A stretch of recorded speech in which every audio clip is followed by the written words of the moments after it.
Good evening. So, I just got the stuff here to make a 4-pin to 5-pin microphone adapter. This will go from a 4-pin Cobra to a 5-pin Cobra. I wish I would have got the stuff to make a 5-pin to 4-pin. Or actually, this is a 5 to 4-pin. Whatever though. So, the way this adapter is going to be made is it will plug into this Cobra 25, which is the same 4-pin as 4-pin unit and 4-pin, this will plug into the radio, and I'll be able to plug a 5-pin microphone into it. The end goal is when my Turner Super Sidekick is wired up is to be able to plug it into my Cobra 146 if it gets put in a car, or, if it's used as a bass, whatever. So, first, what we need to figure out is, we need to unpackage this, which I'll be right back. This is a 4-pin female adapter. 4 pins. And it's going to plug into here. Perfect. It fits. It's snug. It's exactly the way it's supposed to be. I can even take it out one-handed. It's perfect. This still screws in. And what we're going to do is we're going to pop these screws out. These 2 screws. We're going to take this apart and we're going to put this part that goes on the cord, and then we're going to get to wiring. I'll be right back. I may get some complaints, maybe not. This is all I have right now. It has like 6 wires or something. I'm going to try to color coordinate them as best I can, and at least keep track of the color coordinating, even if I'm not even be able to do it exactly. I'm going to keep my best track of it though, so that when I get to wiring the 5-pin, I know exactly where, because we're going to wire the 4-pin first. We want to be able to plug it in first, make sure that when we get it set up that it actually receives the radio, and hopefully this adapter will have it set up that we can receive without having a microphone plugged in. Maybe not though. So, I am debating whether or not here to take and stretch the coiled part out, to stretch it out and make this longer so I have more room here, because right here you can tell I might even cut some. I got all that length right there. I thought about cutting it right here and just using this because I don't need a very long adapter.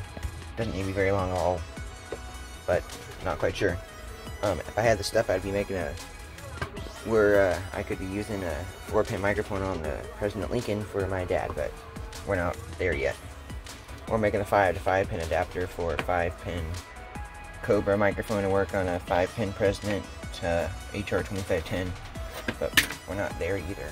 Anyways, since my dad has plugs into 5-pin, 4-pin microphone works on it, I figured it was probably about time to make one of these, just so you have the opposite, So I think what I'm going to do, I don't need it very long, is I'm going to cut this right here, like right here, right before it starts the coil, and then just use this piece for now and make it easier.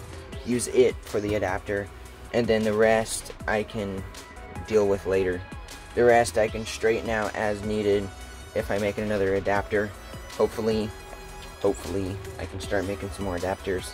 Hopefully also this will help my soldering skills, because I have those 2 575 M6s to wire up. I have one of them slightly wired, but it's not quite there. But we got new plugs. We're gonna get this thing wired up for like little to no money whatsoever. I think this adapter is gonna cost like $5 at the most. No, $11, because each adapter. This one was $5, the other one was $6. So I'm gonna get to it, and you will see me here and there showing you all what I'm doing. So I'll be. Good morning, folks. It's still morning time, so I can still say that. Speaking of clock, it's off, but so I just got wiring up this 5 to 4-pin adapter here, and I went to Norvac Electronics here in Salem, Oregon. And I spent I think a little over $11 altogether, but just for these 2 connectors I spent $11 exactly. One was $6, the other was $5. I had this cord laying around. I still have some of the cord I showed you guys. But This is after fact. 5-pin, and it plugs into this Cobra 25 LTD ST. This is the best soldering job I've ever done. It doesn't look very good inside, but it's not touching. They're not touching each other, it's not shorting out. Actually, all I have to do is plug in this adapter the way I wired it up. I'm trying to turn the fan off, because I just got done doing some soldering of other, the 5s and 5 and 6. But, you plug the adapter in. We're only hooked up to the dummy load, so you're not going to get much of a signal, but it does what it's supposed to do. Make sure the RF gain's all the way up. Yep. Squelch. Yep. Okay. That's the way it looks. Yep. Have a great day, y'all.